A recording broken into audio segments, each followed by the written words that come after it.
একটা ভোজের মাঠ, আর একটি হচ্ছে দিলীপ ঘোষকে আমরা সাধারণত চা চক্করে দেখি, এবার নওশাদ সিদ্দিকীকে দেখা যাচ্ছে। তো নওশাদ সিদ্দিকী আর দিলীপ ঘোষের আমরা সাহিত্যে বা ভূগোলে ইতিহাসে পড়তাম যে তুলনামূলক আলোচনা বা পার্থক্য করুন। তো নওশাদ সিদ্দিকী আর দিলীপ ঘোষের চা চক্করের পার্থক্য আপনি কি বলবেন? দিলীপ ঘোষ কীভাবে চা চক্র করে বলতে পারবো না। আমরা আসলাম, ছেলেদের ডিমান্ড একটু বসুন, বাজারের লোকজন একটু কথা বলতে চাই আপনার সাথে, তাদের অভাব অভিযোগ আছে শুনুন, একটু চাও খান। আমি চলো তাহলে বসুন। দিলীপবাবু ওই চা চক্র থেকে কী নির্দেশনা দেয় আমি জানি না, বাকি কী উদ্দেশ্য নিয়ে করে আমি জানি না। এবারে অন্য প্রশ্ন একটু,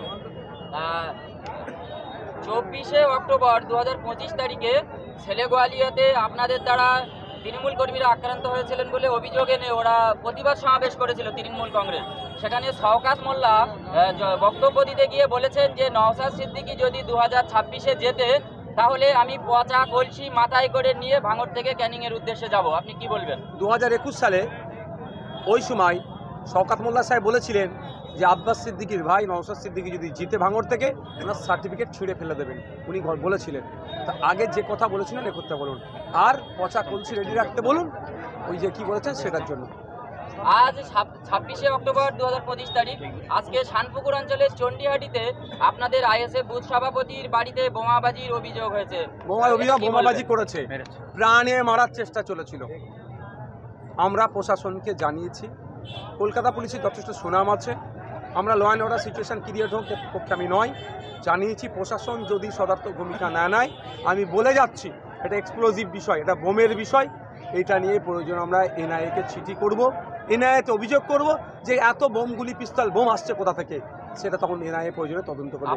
প্রথম আমরা চাইব রাজ্য ক্যালকাটা পুলিশ তদন্ত করুক, দোষী যারা তাদের নাম পর্যন্ত আমরা দিয়েছি তাদেরকে গ্রেফতার করুক এবং তাদেরকে তদন্ত করুক এইগুলো কোথা থেকে আসছে, বারুদ বোমা কোথা থেকে আসছে, বোমাগুলো আসছে কোথা থেকে, কিভাবে আসছে, কোথায় তৈরি হচ্ছে, এগুলো তদন্ত করে বার করুন। শানপুকুর অঞ্চলে বা চণ্ডীহাট গ্রামে আপনারা কি কোনো আজকে ঘটনার পরিপ্রেক্ষিতে কোনো প্রতিবাদ সমাবেশ করবেন? আমাদের অঞ্চল কমিটি আছে, ওরা বুঝে নেবে বিষয়টা। আইএসএফ এবং টিএমসি বোথ সাইড কমপ্লেন করলে আইএসএফ এর ছেলেদের গ্রেফতার হচ্ছে, কিন্তু টিএমসি এর ছেলেরা তো গ্রেফতার হচ্ছে না। পক্ষপাতিত্বমূলক কাজ করছে, এটা নষ্ট হবে।